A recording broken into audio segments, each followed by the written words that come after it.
While Republicans are focusing on a crowded presidential field, Democrats are facing a new challenge to their majority in the Senate.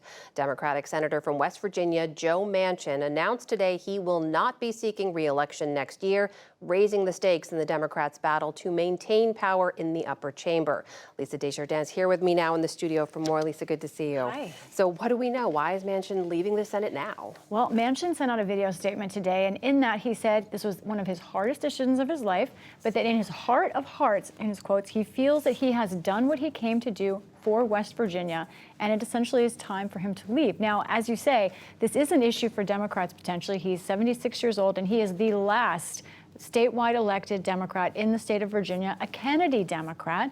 And that's sort of been part of his political identity, is the kind of Kennedy era. And now they have to figure out, can any other Democrat win that seat?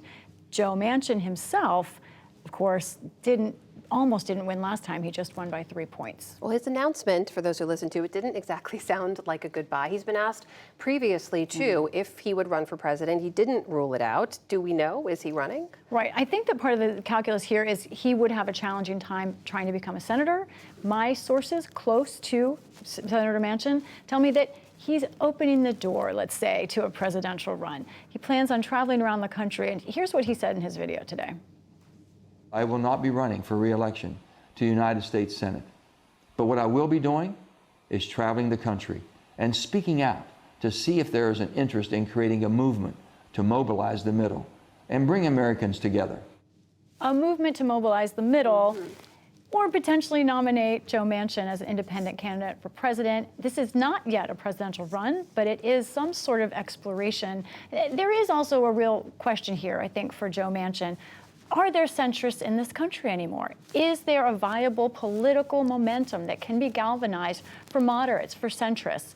He's not the only centrist trying to do this. He's a Democrat, and we're going to see his schedule coming up. We'll see exactly where he thinks the middle of the country lives. One to watch for sure. In the meantime, what does it mean for the balance of power in the Senate and for the fight ahead in 2024? Lots of discussion about this today around Washington and around the entire country. So let's just start by reminding viewers that right now our U.S. Senate has 51 Democrats and 49 Republicans. So let's say Manchin's seat, as it is expected now, goes Republican, 50-50.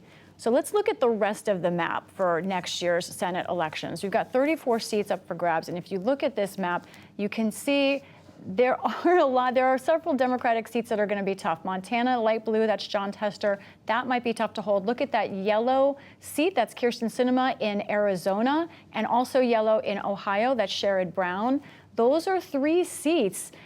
Democrats will have to run the table, basically, to keep all 3 of those seats. And reminder, Kyrsten Sinema is no longer a Democrat. She's an independent. There's another Democrat trying to run for that seat. All of this is to say it is even more uphill now for Democrats to keep control of the Senate. Not impossible, but this makes it harder.